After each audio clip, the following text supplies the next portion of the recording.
c'est encore possible. Car rien n'est impossible à Dieu, et tout est possible à celui qui croit. Parfois est une clé surnaturelle qui ouvrait toutes les portes fermées par la loi de la nature. C'est encore possible que nos pleurs changent en cris de joie. Alléluia. C'est encore possible de recommencer et de rentrer là où on nous a chassés. C'est encore possible de réussir là où on a échoué. Il suffit seulement de ce que nos parents n'ont pas pu réaliser. Ne te décourage pas, ne relâche point, mon frère, ma soeur. Ce n'est pas encore fini, car il y a de l'espérance pour tous ceux qui... On a trouvé Moutouana, on a réussi à trouver. Prince, allez. Zela, si on se retrouve Moutouana, aux autres silica par rapport à nous. Mais avant que je donc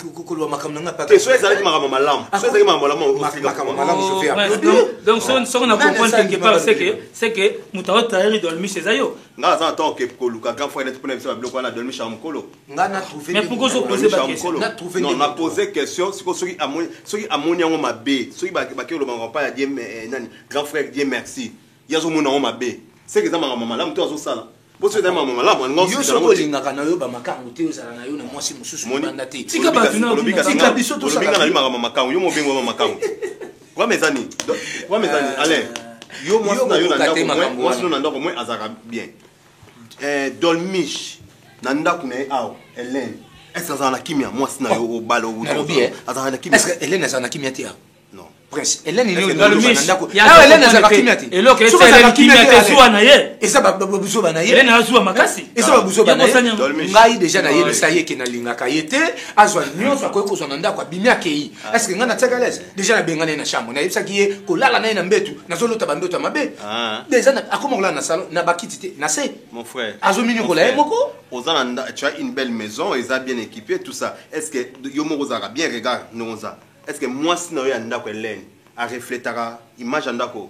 Azala lokola domestique na mutu ambetu na monaka ba produit Clexem ya Arofa azala na ngwana yango na zo pakula pona zo lukana zala élégant ya pakula kate parce que zo mi mona ça mi comme ça maman alingana tinga makala na au changer vinga kwa mnangeza nini je ne sais pas Zela Dolmish olobelo mo très bien oui na ndako no awa ba pongela bien ya malunga bandoto mabe siko lala ba ponga bien patania ya bien très à l'aise Dolmish normal oza ndako na yo salon munene 3 chambres à coucher, salle de bain, cuisine.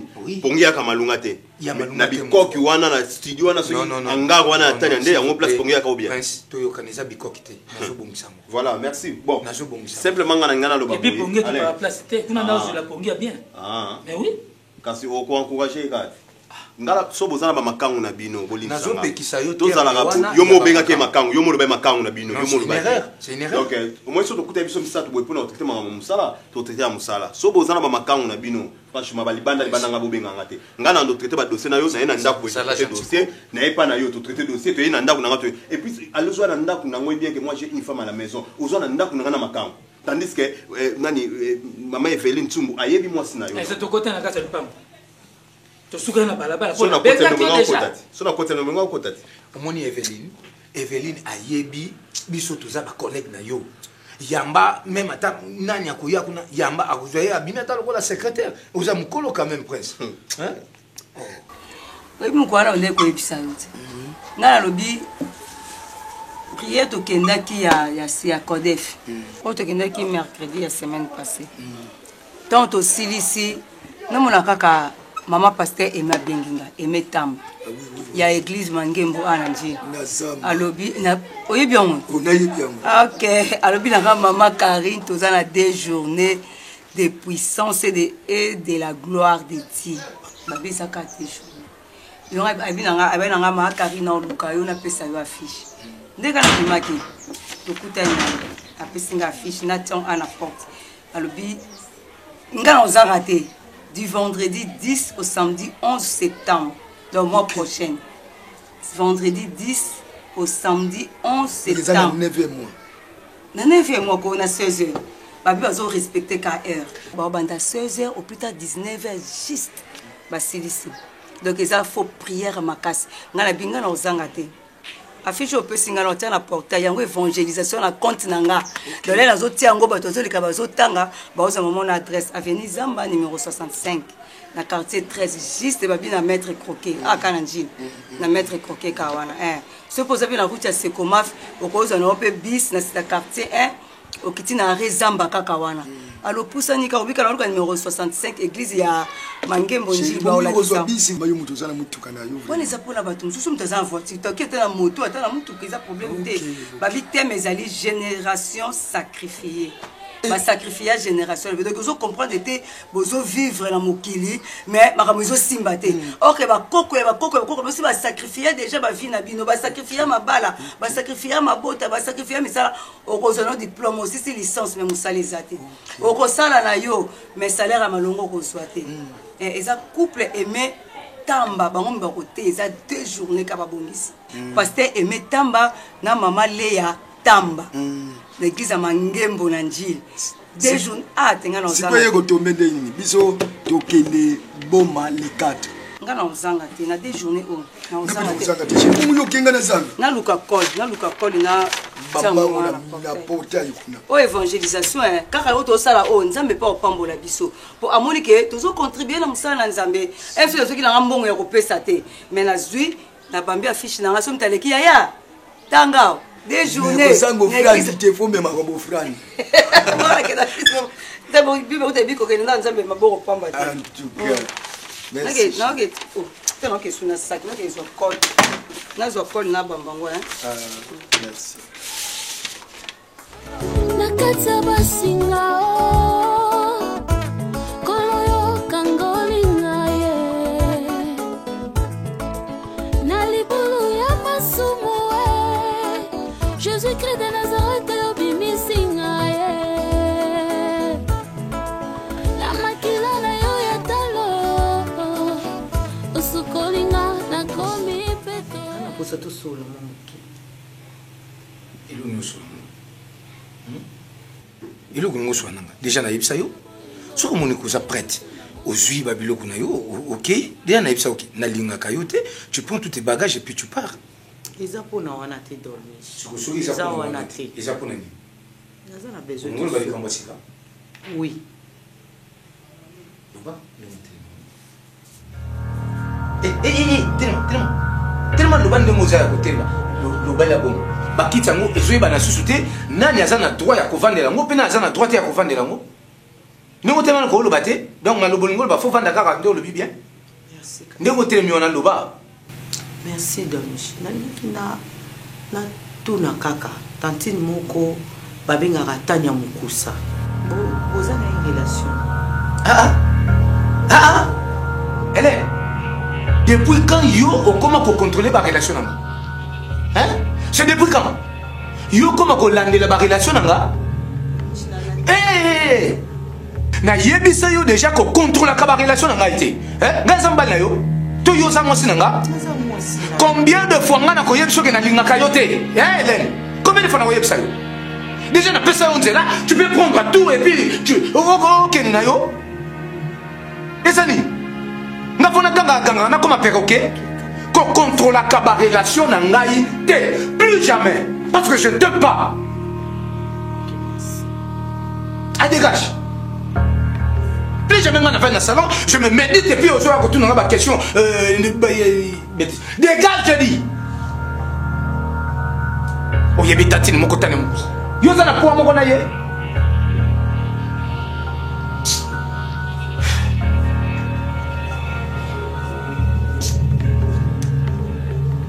Bah, il sort déjà qu'il y a une caillotte. Tu peux partir? Zoua biloko na yo. Kende soko monike. Na kantu de zoua ko vansanga na kimia nyonso de michi. Donc yango so bimisanga mobali mabe bato bazoko inanga pona yo na ba comportement na bisalelo za nango na ndako hein baba na sanga misapi na nzela est-ce que ngana za mobali mabe nazo lobango parce que na za clair eza vérité na lingaka yo te zwa biloko na yo kende ozo umela ni na ndako bato ba inanga nga ba finga kanga à mon niveau na kotika te mongo na aya kokabulanga na Yesu Tani. Tala, opesa nga kanda do na pe soso kati. Bana do petona biso bima no so pelo mait. Est-ce que yo oyebi comment nga na lobela yadi? O lobela ki ete. Fala ko lobela na misu na nga fala o zoye pe longole na ndaku na e. O lobela na misu na ngai. O ko lobela kuna te. Non, quitte te. Dans le bino kosala nga de dolmishi. Oza mobali na ngai te. Kene yana odie. Apeso mwasi mususu. Babi tala. Dubi choma ile te. Oko mesika nga na zate yana lingi yote. Ko niveau ngata ne pe na omema yo. Yana lingi yote. Alingi yote. Batanda sa bwe. Je lui ai parlé, Nazara qui panaye, des grains à l'obéli. Parce que tu n'étais pas là. Je lui ai manqué du respect au nanou na salate.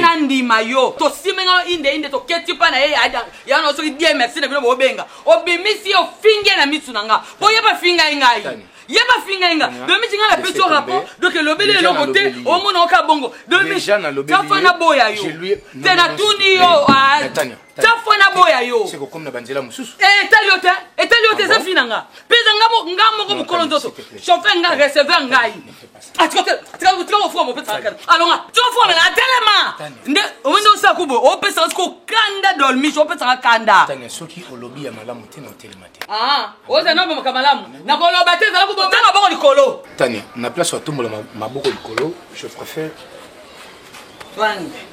je préfère faire ça na place que na tumbola maboko je paye. S'il te plaît, vas-y. On est à combien? C'est $500. Tu penses à citer. Dolmish. Niveau paye na finga mbongo yo zo langa ka $500. Mais nga pe na finga ki ya futinga te. Finga na monete Dolmish. Eza mbongo na kokoko yo te pesa ngai o baselanga de 300. 500 bono on soit. Te o baselanga 300 ya telema. Telema kasi. Tu m'as fait souffrir. Na souffrir yo te. Faut que ça y a na yo boete to kotanda. Déjà na lobela qui est déjà. Boete za la te bato otala Dolmish wa finga nga mwasi na yo. Eza la raté bébé. Amen na musika. Nzambe basakanaka na ete. Eloko esalaka ka bien so la monie. Maya misu wala penza eza sute. Mamele poto zo pena temps mingi te. Na benga kio awa parce que za na offre d'emploi moko mama Isaïe Sengai. Donc babande ko luka mutu. Et puis bazwa ki pe batumia. Donc etikala ki place moko ya mama Isa a pensé ki na isika wana yonde o zala wana te malele. Comment na yo nazo ke sengo makasi. Nazo ka vuma sengo makasi le nzamba za bien. To kanga mana nzambe wana. Nalina yeba mwa muke eleni. Est-ce que namboka aujourd'hui vraiment occasion ya kotanga classe si tam osuka na niveau nini nga naza licencié na comptabilité na la comptabilité kanda nanga pe nyonso naza nango ba diplôme nanga nyonso na yakana oza nango na Kishasa si eza na Kishasa naza nango na ndako nanga nzamba za malamu mingi. Bon, Hélène peut tokende vraiment musika te ndengi mama le auti koloba puisque na solo la kinayi ne sali ke lelo na ya to benga yo pe to fanda to solo lawa eza na misala moko na kati ya société pesinga na sala bato vraiment bazuzui ba misala mais tikala ine place moko na loba ke eza na mwana nanga moko tellement que azonyo kwa mamingi na moni so na tie esika wana ko servir yo na ba besoin na yo. Bon ndongo lobi ko sa ba document na yo nyonso loka moyen oye na ngai yango na lettre à motivation pour na code sango déjà pour au banda déjà ça avec la koki pour yango lobby.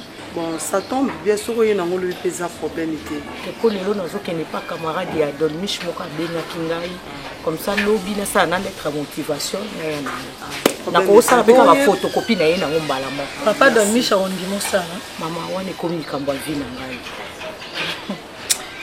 tala to comme na moi mama Isabelle to clôturer ndeni donc lobby ya même ba dossier lobby ko bossa ne lo côté yo do kwa boa pemeni ya makada mwana sala déjà ba photocopie pour faciliter bino déjà la démarche no solé que ba banda travail mais on so la peine mobile na yo ayeba ezala te ko bani musala bani suko compliqué yo ki pour et place wana na bombi yango eza pona yo eza pona venir na yo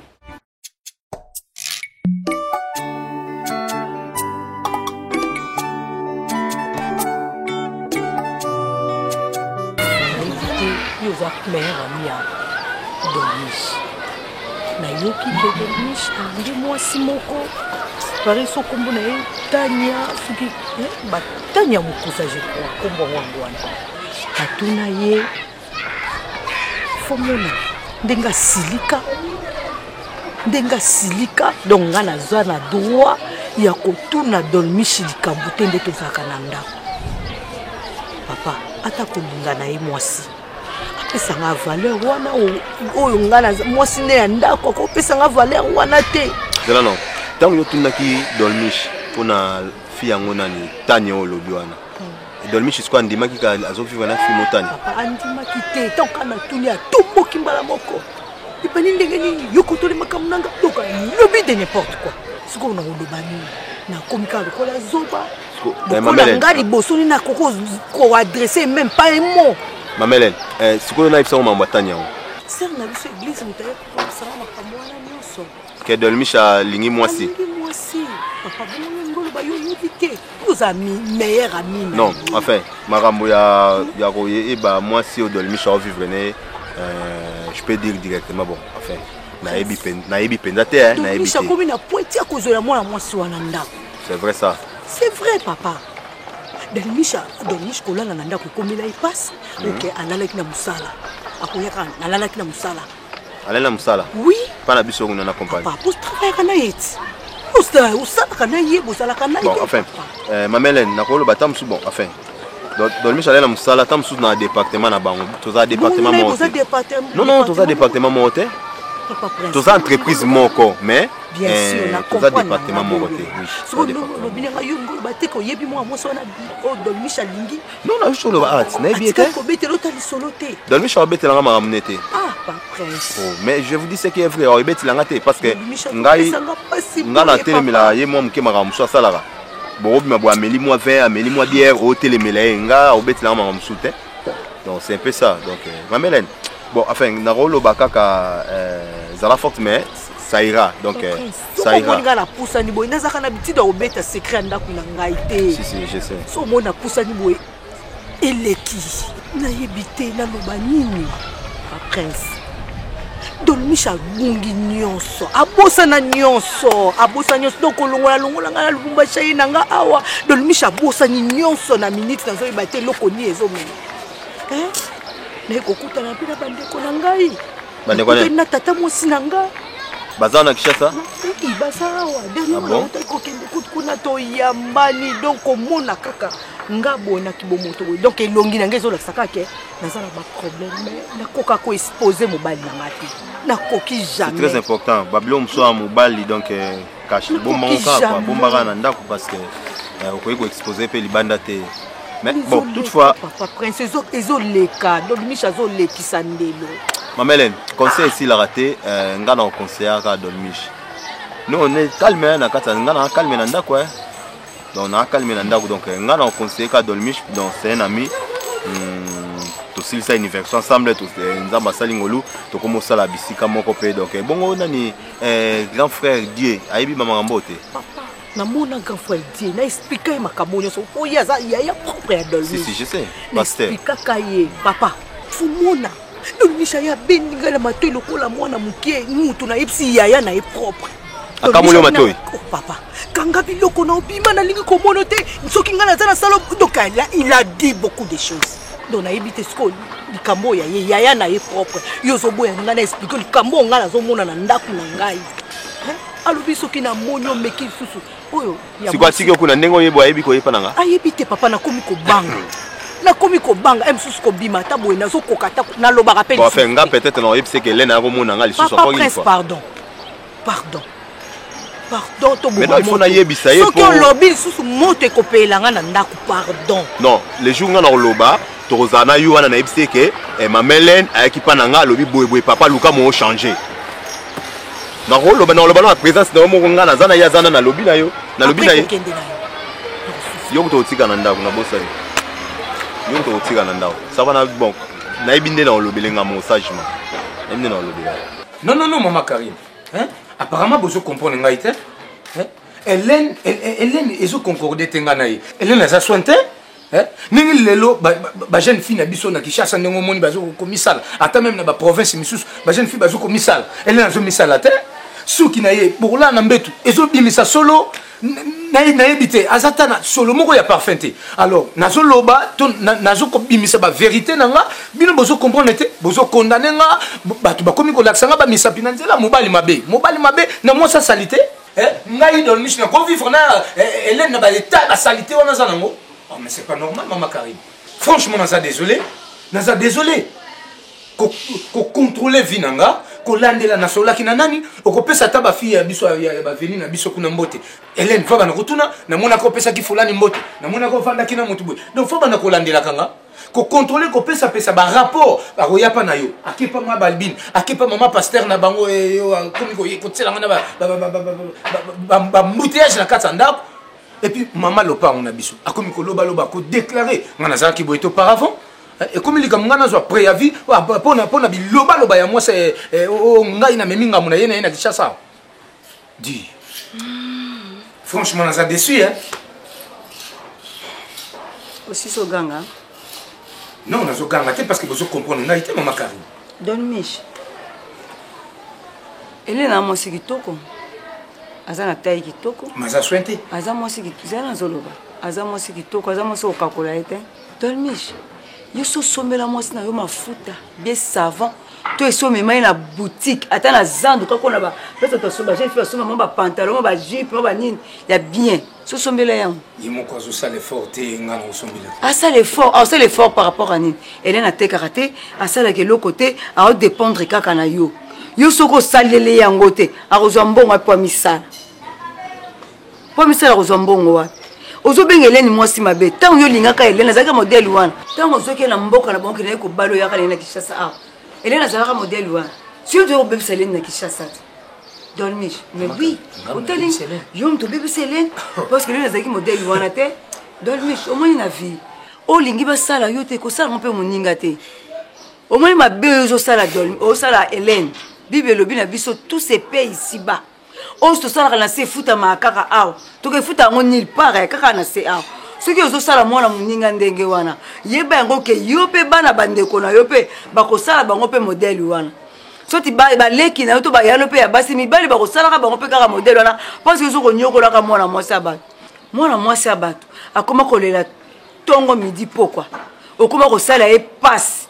Beki problème oyo koma ko sala ye et puis même na libanda okoma kima bandeko na yeti bandoni bazangi sa tata mosena ya na ye okoma kima bango ngala kena ko kutana bon basi kitoko na mona baza basi kitoko bandeko ya Hélène oui tata mosena ye na grande sœur na Don Mich yo zo négliger Hélène o sala makambo dire Hélène abima na nzete o kazana papa moko na maman babota kaye ozo faire souffrir Don Mich basala ngwe pai na yo to epai na mwana to epai na ndeko na yo yo ko sepela bandoni baza posana ba olukoti ozo ko kimaka bango ponani po yebi ke mabe oyo zo sala epai na Hélène bango déjà si ba yebi yango pota ba moi déjà que ma Hélène elongezo c'est déjà que ça na ba problème bazo comprendre que yo zo faire souffrir Don Mich kutana bandeko na yeti o mona ndo kakola ke Hélène o ko suko kakola ete. Donc, Hélène a qui fonde pas bandeko na ye? Non. Hélène a fonde pas bandeko na ete. Si ba solo liwana a lobby atali kam na yo moko te. Parce que Hélène aza mwasi o ayebi ko se soumettre devant mobali na ye. A loba na vie na ye a koki ata mokolo moko te a exposer yo et pas ya bato et pas ya bandeko na ye jamais a osala ngote. Ya ona ngina bisa yo. Ce que Hélène a bi exposé yo Don Mich ata la porte le pango ya bino moko okwa ko bimangote okoboya kuta ata la batu na quartier na nzela même na église même na famille na yo okosola ata na mutu moko te po Hélène aboya ko exposer yo bande ko Hélène bazana besoin ba kuta na bo solola Hélène ozolo baza salité bongisa bosi na yo même kutu mokile yemba batozo ko loba même ba passer na église baza ko te ya butu moy. Ce qui vous bongisi moi c'est noté ozoluka bobala libanda ko bongisela oye to ozoluka moi c'est déjà mobile na eto bongisi yo ki ne kolula ye hein ele na efeki bande ko na été pour un problème na yo et puis aboye ko yebisa yo ke akutanaki na bandeko parce que tokende kuna nga mekene kotika ye aboye koyebisa yo parce que yo na ye dialogue ezalaka te eloko na ngi nayebisa yo lukoza na dialogue na mwasi nani non lobi loko mabete mais olobi ke Don Michel comment vivre na fille moko boye nani Tania na yaki te nga na yete d'accord ça va maman Lankas zo nini la so clair c'est hein au sol la crème ou bien il y a lotion il y a crème ou bien lotion crème hein OK crème à coco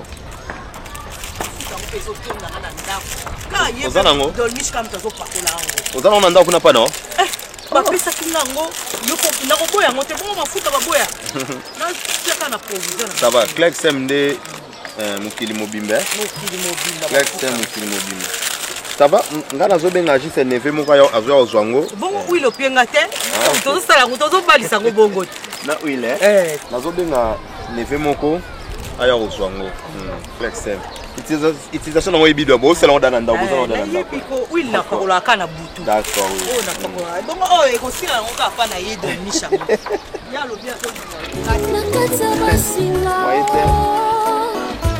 kolo kangoli naye na libulu ya masumu Jésus-Christ de Nazareth obimisi ngaye na makila na yo ya talo usukolinga na komi peto ngayo yamulelo allô Pavodi oui bonjour ça la boye on le cananda ko pala ngati comme ça on baksa ba produit ba Clegg ya Clegg Sem na zana ozoya lotion et puis na ya crème eza il faut expliquer bien au moni donc Clegg Sem d'abord il y a crème eza il y a carotte et puis na ya coco donc eza ba base au basaleli yango oui donc on eza ba crème ba lotion pesa ndenge moko lotion ya carotte eza lotion ya coco pesali il faut bien expliquer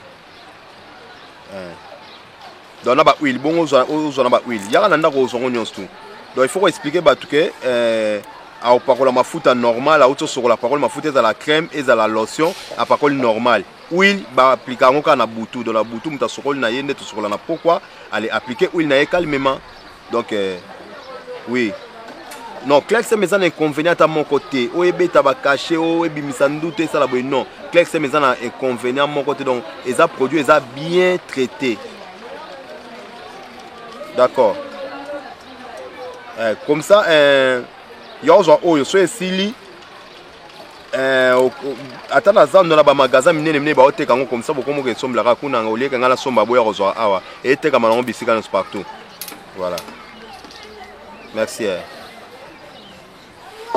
merci c'est déjà OK voilà super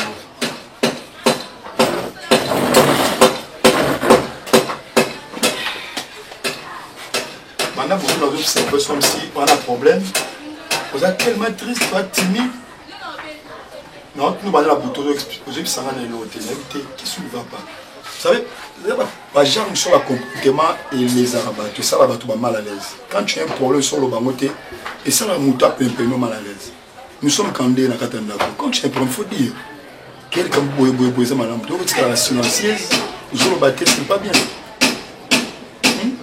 non chérie na ça que au banda jour on a ndé ko yebiso yindo na yebite so zo sala bien ozoyo kandi tozo kati petit frère nanga on a tika ko engrosser fille ya bato awa alongo saizemi fille wana bakata kai ba trompe ya kenda na ya kima na endenga kenda ngola bongo donc kuna kota kenda na ngola kuna ndenga zabu azo souffrir aza gravement malade donc ndenga bota na eza bien te donc aza vraiment donc santé na vraiment eza kitoko te donc mutu na profiter mais azo pola donc oyeba te source ya maladie wana et uti wapi eza maladie nini to comprendre te bazo apprendre biso ka na téléphone nous en essayons ni les cas moko na zana na kimia te papa tant aux loba l'on intéressant ba kasi eza acte au leg na atka composer là akina ngola toi ki manangola tu sais bébé ena ba tu belé lelo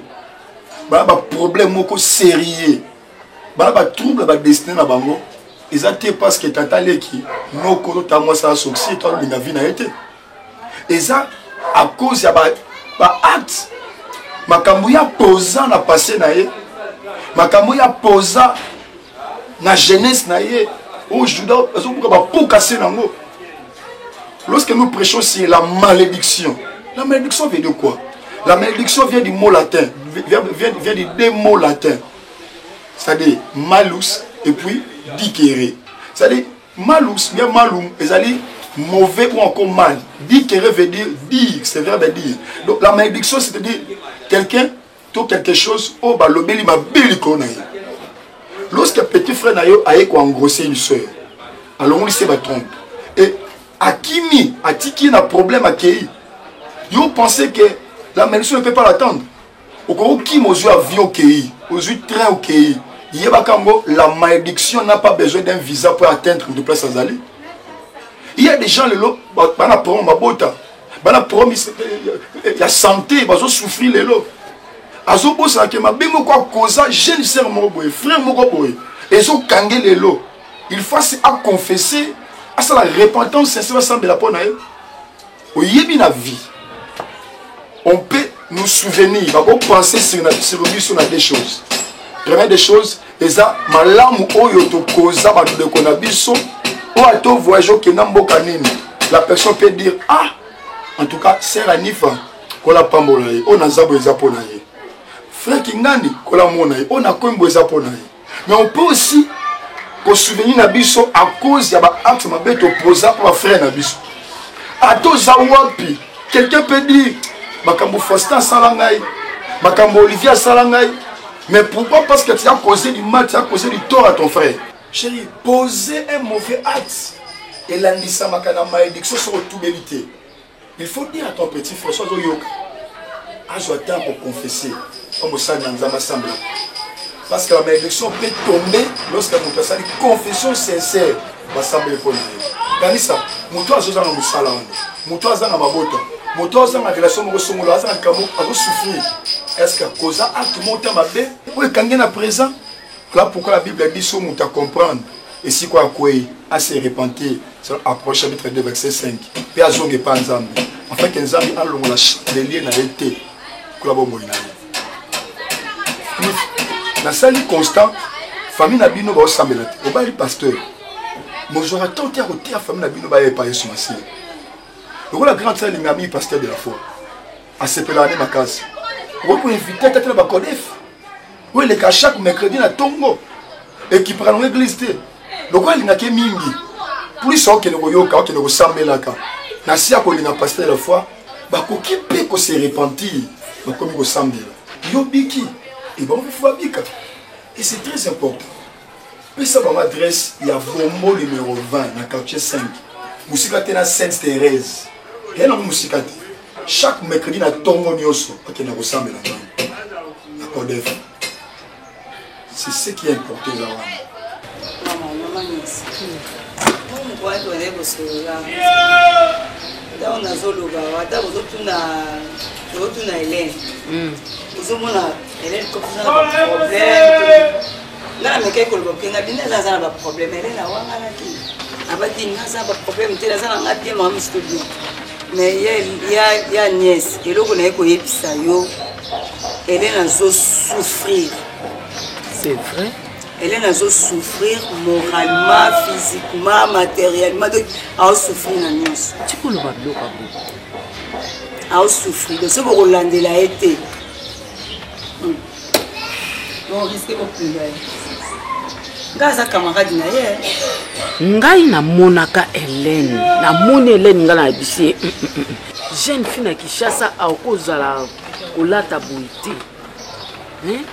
Moi c'est zolata foulard na mutu atafandi na ndako foulard eza na mutu non il faut tika suki ezala bien donc comment na ekaka ozomona mutu moko aza na ba blessure on comprend que ya niesio ba biso balingaka mutu atuntuka ka pas comprendre que mutu ayebi makambo na le bien Hélène on comprend donc il passe ezala kati ya motema na yo et lui déjà libanda mutu nyonso akoma comprendre ke elene aza na baproblème memeka kotuna nenga kowangana donc baproblème wana alati yango azata na temps ya kopakola mafuta te azata na temps ya kolia te d'ailleurs soza na baproblème atopakola mafuta esimba te atobongisi au cas contraire ekobanda olongola osuki na mutu wana aza mwana noko na nga na okondima yango te elene azosouffrir yaya soki bokende kozwa ye te mobali wana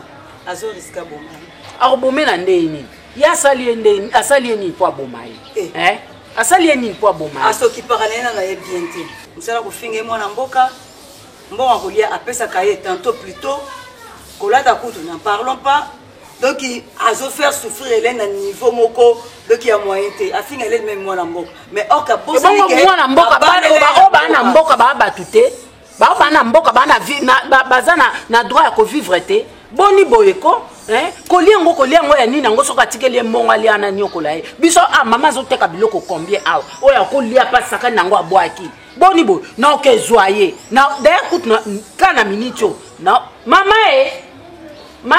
oui Agnesa kana minito na okendela ye kuna bo bisika na okuta mobali na oyebisa ngai a souffrir mwana noko na ngapwani a faire souffrir pourquoi asali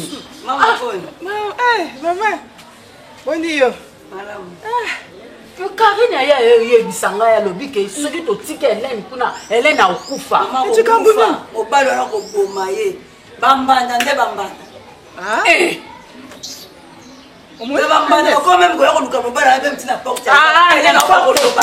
n'importe quoi écoute ça na ndenge nini Agnesa yango mukana ebisaki yoke mwana oyo azana chikamba kubomba kotana yene longi ya jikambo aza kobomba na sa mutima mwana wako akukufa pa na kokufa nzambe na ngele na kokufa tala ngai naza na mai miso koleleleng te na mai miso koleleleng te nazokendela mobali wana Karine merci na Sabino kapo ele na muninga malamu konanga nazomona ti lobi kuna koyiko kufa yaya komitungisa te komitungisa mateza na kimia kaka siko ko yebisa biso c'est clair wana samba pambu merci vous allez bien izala te pour ni longoli mwana batu musika oyena il fallait tatika ebisika zalaki alongoli kuna yena akwa maltraité Comment se sont biso tozala na mboka ye mwana wana dava sukuto pa balaye nazokende kasi konde na okende abalaye kaka mwa symbole pamba ayasalaki mpona azo mwana na ya na yawa nde esaliki ayokola mwana nde kuna ngai ye lokola ya monisi ngai pasi kuna mwana wana akomona ngai biloko bozo matanga mafuta na ça tombe bien que lokolo yoke etika ngai pardon ma chérie ok etika ngai makambu nini yo nde yebo ye na makambu pardon ke ok etika ngai pardon maman mundela zo souffrir makasi na ndako libala bon ye bozo ba na ngotile ba souffrir na libala soko mone zo simba te bomano libala ngo ai sasa kala afunga ka misu tetile mama yo soko boma libala ye pa boma yo mona mama zo simba te tanya tika makambu wana afesa koma ka peme na batu kole serena batu ko lilingi yo lokolo boma ki libala batu nyoso pe ba boma bon ka sili na kufa yo za bien poza na dolmi tika makelele toko ke tika ngai na ngai te pardon yo pezo limbisa na okete siko outi na wapi ozoke wapi na bimari na na tu ba parcours na ngai parcours ni taba mbongo ebele tika ko yo no mambo te o de mission mutapienga o tika mbongo bongo siko opesa ngai yanga te bongo de mission mutapienga de mission ko pena franc na zupe attends tu as $500 tu as franc na ozoate faut pesa ka dollar po ende longa dollar wa bisala sala sala no kito kende kuna nanu ko bi situation mwana makambo ne zo na ngai kasi ngala nzaki na besoto ke na yo tani kasi ko moni mutu mkusa kana sala no ngaso na kikuna ndako mdele ko modele mbai na sala ina matena mkongo siko batela ngapo na zona mabete bo mwana kanga na matena mkongo le prison no matena mkongo kasi na ko sipote buzobana na ke mona nde ba nyokola siko chérie pona problème ya makambo ya dolmish na mwasi na ye banda tokenda kaka pas fille wana tokenda tolobela ye donc esila ka pas fille wana maman wana ça c'est une mère chérie Maman wana me ye mo Dolmish amona quand te kaza maman. Ye mo amona ki on te azokumisa ye azo adorer ye. Sikoyo. Et silika bongo, kona oyo ka suite na to lobela ngo pété ozo lobelo o monte na on comprendre to juste. Anifa Dolmish a teti makasi. Non j'ai battu envoûtement et pas Dolmish, mais j'ai battu s'accélérer qui mon colo. Hein? Asa tellement teti. Bukola yibisa biso famille na yeba monana. Et que sur la siba kuta na famille na yawana. Tout ça le fort, tout le monde pas Hélène, tout le monde pense que famille wana ba amona bango. Asa sûr et certain que famille wana la yé, soit ça bongo. Faut na kuta na famille wana. Moni a une responsabilité na biso. Si le mwana moni problème ba ko interpeller biso. Surtout ngam kolona ngai ya Dolmish. Nakati tout ça en ngwana. Ofanda te maman, ofanda te. Zala bizarre.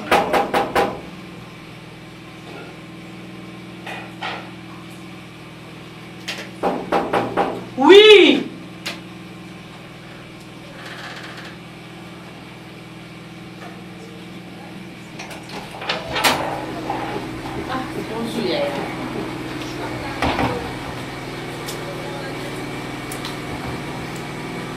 Tata mwasi. Nana esengo na ote. Naza na esengo noto ele. Ozo ya kana kosilika boye. En tout cas nazo ya na kosilika. Na osepela te. Hélène. Nga na mutu mususu. Hein? Hélène naza mwana no ya tata mwasi na yo. Oza mwana noko na ngai. Hélène oza ayo mokote. Soki oza na problème, il faut yebisa biso. Ofanda na ya pardon vanda. Na ofanda te. Pourtant on afandaka ofandisa nga te. Hélène. Problème nini oza na ngozo bombela biso? Agnès. Tu sois ma gogo. Te na otu na Hélène. Problème nini oza na ngozo? D'ailleurs mobile oza wa. Azali. Fana na situlo banaye. Do balem.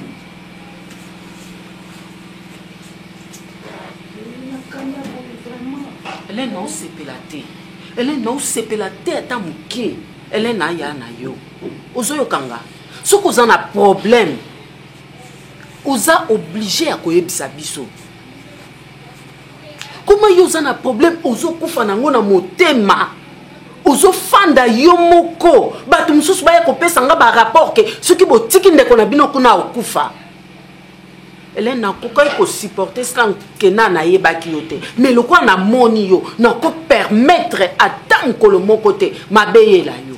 Hélène, comment on a un rapport chaque fois que moi na bino azo nyoko moi na bino azo ko peso ba rapport wana ya nana nga ko ya ko yebiso makamba. Na za ngo ya chesa ko tanda na ko to na ngai ke nani azo ya pesa atanda yo pesa ngai eza motema no yebi ke makamba na lo beza ya solo. Oza na tina ko tuna ngate muto aye oyebisa ngai.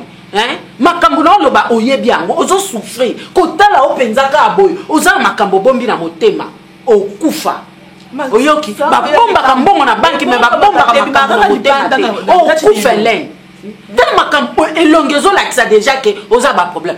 Bengela mbali no sikoyo ayi. Yebse na besoin na ye. Tu ozo abimite na kote lenga mona kata cha. Nga zo kunyuko movandi no pamba kaka boza ko lobete loko moto. Mwana mukio komi ko mukolo moboli ko la ba problème. Ko fanda kaka ko bomba kama makambo na motema ko bomba makambo na motema. Kwani mama tala loba pona mwana ndeko na yo. Loba pona mwana ndeko na yo. Sinote nga na oya osala mabi. Agnès. Na yebi ke zo sala ko pasi tango bando ko bananga mama ozo ko vanda bona yo ka na soki na zayo ko yo ka pasi. Siko mwana. Akendo ko umela kuna tepo atanga na za ntoko sala ata Agnès na ko calme itu. Ya Agnès. Pardon que ça me tema. Na yebaki avec l'état na ko yebisa ka bioka. Ko yebisa biso ni avec l'état tika. Ouais ou faut que ça c'est moi. Ouais ça que oya ko ozaki na temps zo ko calculer. Oh. Na ko sepele lo kwa lato.